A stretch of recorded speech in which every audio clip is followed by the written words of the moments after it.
Hello, welcome back to our channel. So today we're smoking a brisket.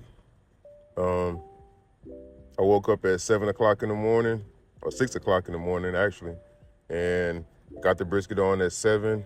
And so I'm gonna just walk you through step by step that whole process. I'm gonna trim it with you, I'm gonna season it with you. We're gonna put it on the smoker. We're gonna manage this fire that had a couple of different situations came up. I'm gonna explain it all to you. But yeah, from A to Z, we finna smoke a brisket.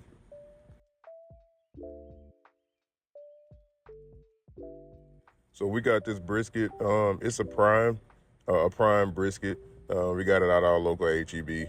It's 15 pounds. So I just got it home and I put it in the refrigerator for a while just to kind of get it back up to temperature because it's a whole lot easier to trim that brisket if it's cold. So as soon as I got it home, I stuck it right in the freezer.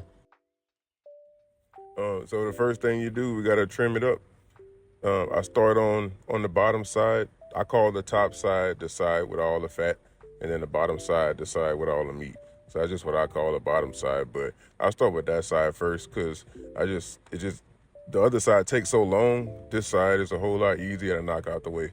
But this deco fat, so you're gonna see two different type of fats on this brisket. You're gonna see that real hard white, like you're looking at right now, that hard fat. That fat is not gonna render down. So whenever you see that, try to get rid of most of it. But the deco fat right here, you don't want to get completely rid of it because it's the part of the brisket that connect the two muscles. So you don't want to get completely rid of it, but any other that fat that you see, go ahead and get rid of all of that fat. But the other kind of fat, it looked like cottage cheese.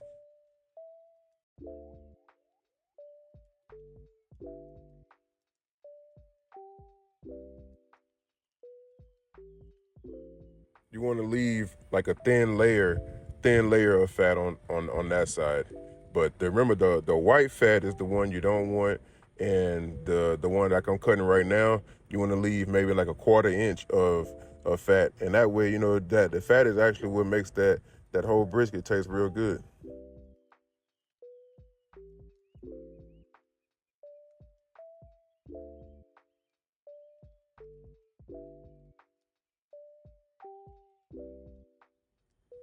And as you cutting it, just kind of take your time with it. I kind of had to learn to kind of angle my knife a little bit up so I'm not digging into the meat. I mean, of course, you see, I got digs. I'm not a professional. I'm just a regular old dude. But I got digs in the meat every now and again. But you just get better over time. Cause when I first started, I mean, I think on my first brisket, I took all the fat off it, off of it. So this is a whole lot better than that one. But I try to leave where it looks like you can kind of see through it though.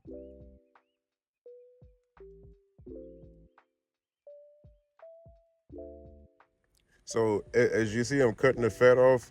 So the fat isn't completely useless. You can take this fat that you're cutting off right here, trimming your brisket, and you can see I have my little bucket right here. But after I finish, you can take the all your fat and put it in an aluminum pan or just a little pan or whatever you want to put it in, and put it in. You can put it in the oven on like 300 and let it sit in there for about an hour, 2 hours, maybe even 3 hours. The longer you sit, the more you're gonna render down. But that's actually beef tallow, so it's beef fat. Just like you have bacon fat, you have beef fat. So you can use it just like you use bacon fat to cook with, to add to. You can actually make a roux with that. You can do a whole lot of stuff with that fat. So don't just think it's completely useless. You can definitely use it.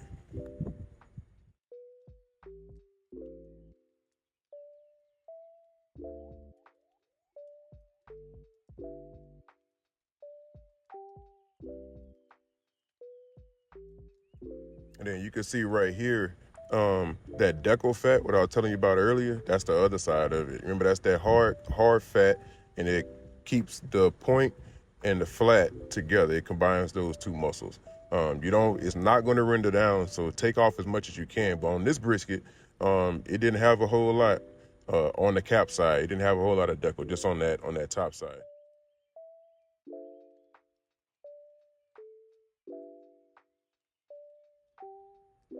So I use mustard as my binder, but we finna go ahead and season it up. We did all the trimming already.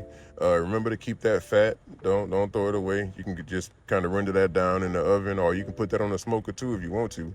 But right here, so I usually use Tony's as my first seasoning to go on. But right here, I bought a barbecue rub out of HEB one time, and then this is the rest of it I had left over. So I'll just put that as my first topping of my seasoning. And then after that, I'm gonna use my salt, pepper, garlic. And this is the seasoning I go heavy on the brisket. So I remember my first time smoking the brisket, I went light on the seasoning because you don't really know. When it's your first time, you don't know a whole lot about smoking a brisket. So I went light.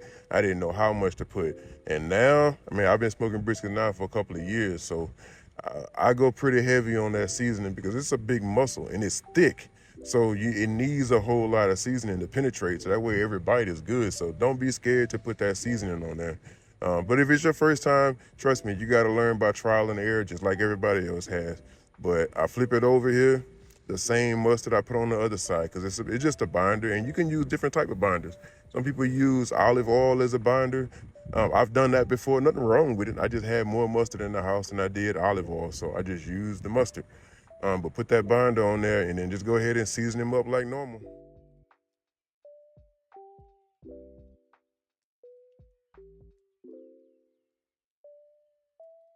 And another thing, make sure you get those edges. A brisket is an expensive cut of meat. When you eating it, you want every piece to taste good because it costs so much more than anything else, any other piece of meat. You know, but so yeah, I season. I make sure I get the outside. I try to get it everywhere. I'm trying to make every single piece taste real good because that brisket go a long way in that house.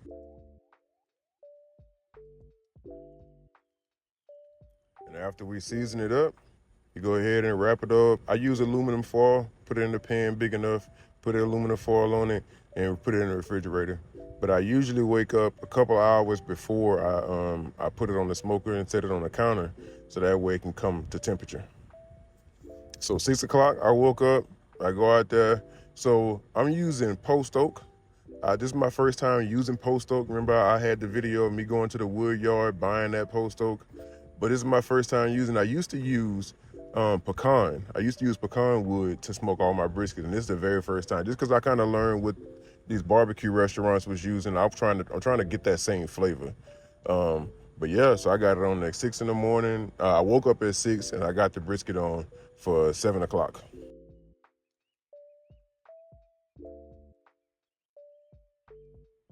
So I'm at 250 on this gauge and 275 on this gauge. So that's the perfect temperature for me.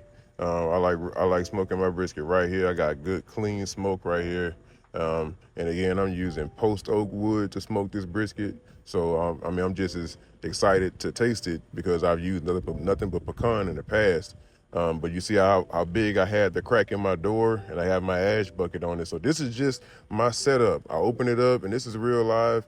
My flame is going. My door is cracked open a little bit, and I got my vent all the way open, and I got my ash bucket, and I got my bucket full of my wood because I keep my other wood in the garage. So I just kind of fill it up. And for me, I feel it took me right at 12 hours to smoke this brisket, and I filled that bucket up twice. So that's just how much wood it used to get a 12-hour smoking a brisket. And as you see, remember I was telling you on that other video to always have your wood heating up on your hood on your warmer. So that's just how I have it done right here.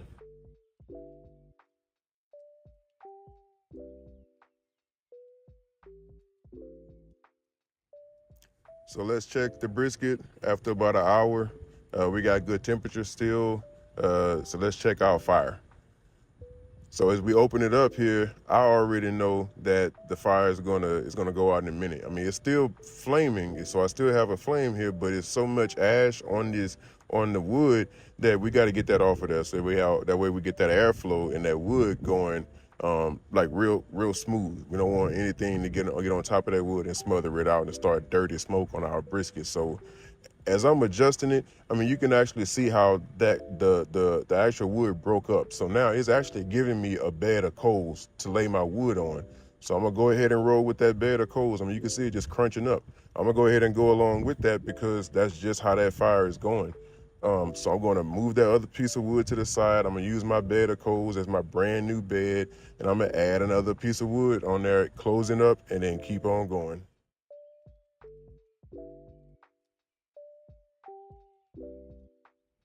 All right. So it's been a couple of hours now. So it's the temperature's still right on each side. This is at 275 and 250. So again, this is right where I want to be. And again, we still have good clean smoke. So this is pretty much all you're trying to maintain the entire day.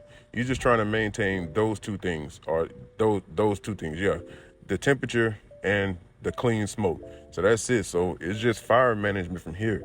So as you see right here, again, we got all of those ashes on those coals, and right now we don't even have a fire going. So this is bad. This is bad smoke here. This is a fire smoldering out. So I just at first I was going to try to change the wood, but then I just realized I need to shake all the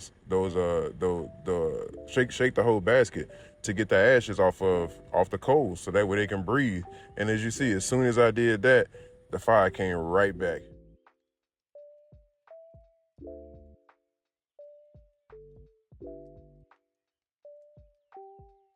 You know, these are one of the benefits of keeping your wood on the warmer. So you saw just how fast this wood is finna catch on fire. Like as soon as I added on, in real life, that's less than 30 seconds.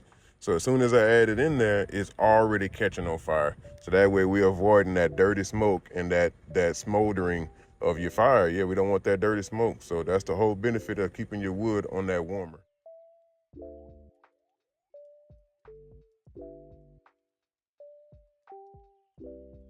And then don't forget to always add your wood.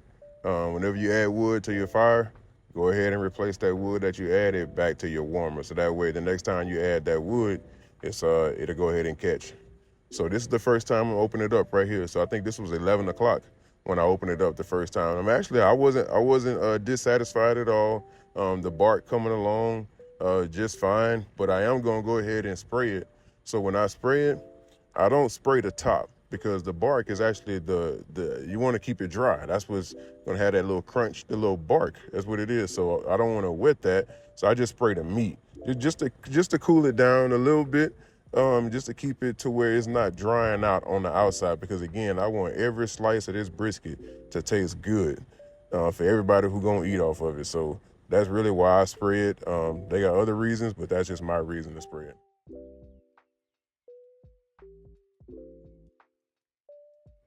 So it's happened to me a few times over the years cooking briskets. So sometimes it'll get a little puddle right here on the flat of the brisket. So what I do, I just go ahead and take my tongs and lift it up to the side and let that puddle just kind of drip on down off that brisket, because you don't want it to mess up the bark, because the bark is actually dry.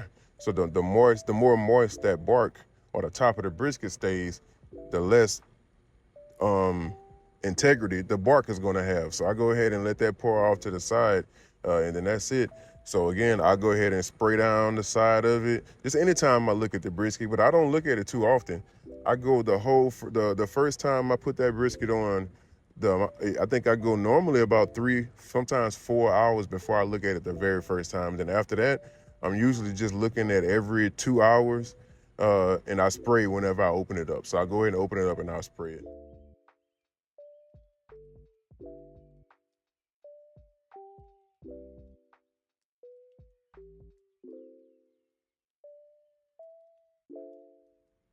So now we're coming up on the 7 hour mark. So we're gonna check the temperature in it now, because I know I'm satisfied with how the bark looks. So now I'm just waiting for it to get past that stall. If you've been cooking briskets, I mean, if this is your first time, you will have a stall. All briskets stall at 165 degrees, in between 160 and 170. So I just try to make sure I get at least to the stall, or sometimes through the stall, before I wrap it, if I'm satisfied with my bark. So I'm checking my temperature here. I'm satisfied with 160, 170 degrees. I'm gonna go ahead and bring it in the house to go ahead and wrap it.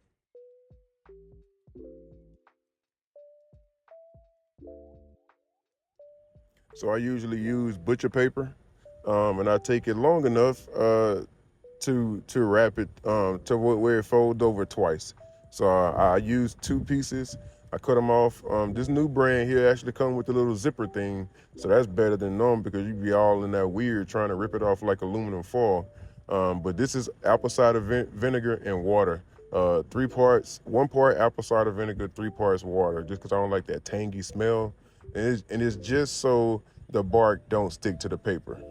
Now this is brisket tallow, and that's actually a video I want to do because you take that fat from that as you trimming that fat, and you put it on in the oven or on the smoker with you, and you cool it down. You can store this, and this actually makes the brisket a lot more juicy. So I put it down before I wrap it at the bottom, and as I put the brisket on, I put even more tallow on the top of it, and it just stays really, really juicy that way.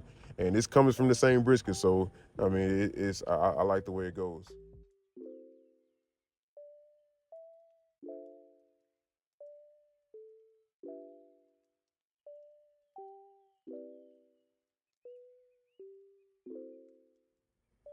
Now, whenever you wrapping it, you got to remember what side is the cap side, the fat cap, the top of the brisket, because you want to put it back on the smoker the exact same way you took it off with the fat on top. So as you roll that paper over the first time, I normally go ahead and like a Christmas present, just fold the side. Well, you fold it down, and then I fold the sides, and then I go ahead and flip it over. But as you flip it over that first time, I'm actually telling myself in my head, okay, fat side down. And then as I flip it again, I'm telling myself in my head, okay, fat side up. So just don't forget what side that fat cap is, because if you put it on there and that fat cap is down, it's gonna mess up your bark. You're gonna actually burn up your bark to where it won't be nice and that smooth texture you're looking for when you eating the brisket. It'll be real hard, and I learned that the hard way. So yeah, so one of the most important things when you're wrapping is remembering what side the fat cap is on.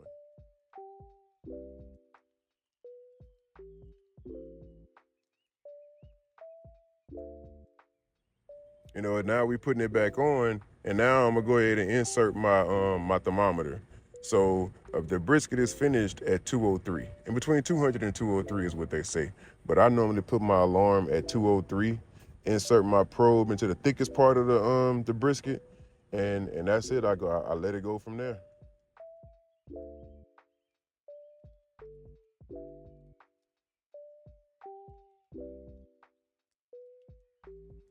And so before you wrap the brisket, you want to smoke it at between 250 and 275. That's the sweet spot before the wrap. And then after the wrap, you want to bump. You can now it has covering on it, so it has protection. So now you can crank it up a little bit and try to smoke it between. I usually try to keep it above 275, 300, somewhere around that area because now that brisket can take it. It's wrapped up. I got tallow on it.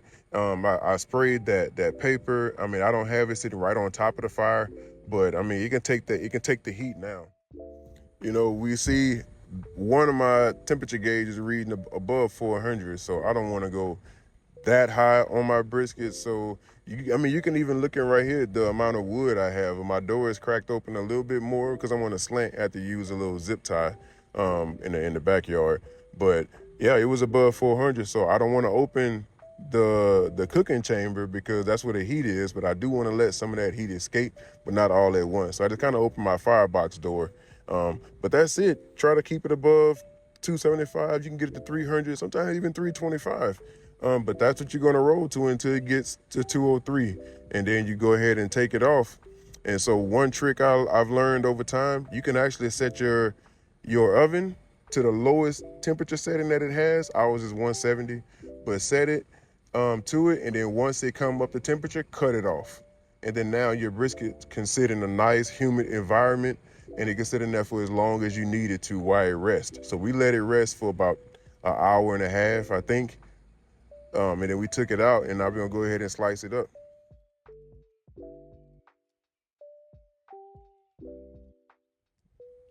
So as you opening up your butcher paper and you're getting your brisket out of there, it's gonna be super tender. So when you pick it up, make sure you pick it up with two hands and not just one, because you'll shred it or you'll break it. It'll fall apart on you.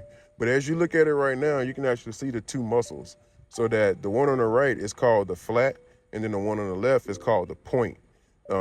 Normally when you go to a barbecue place, at least down here in Texas, they'll ask you want lean or moist. So the moist part is the point and the lean part is the flat.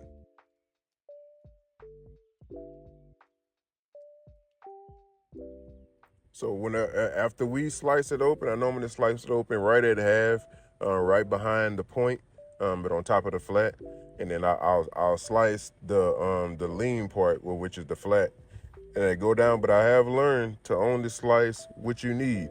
If you're not about to eat that whole brisket, then don't slice up the whole brisket, because it's going to get dry. It is beef, so I mean, you did just smoke it, so it's going to get dry on you if you just slice it all up in points. But man, yeah, look how good it looked. As usual, thank you guys for supporting the channel. Thank you guys for watching the video. I hope you enjoyed it. I hope you got something out of it. If you got anything out of the video, go ahead and smash that like button, subscribe to our channel. Help us continue to grow. And I'll see you guys on the next one.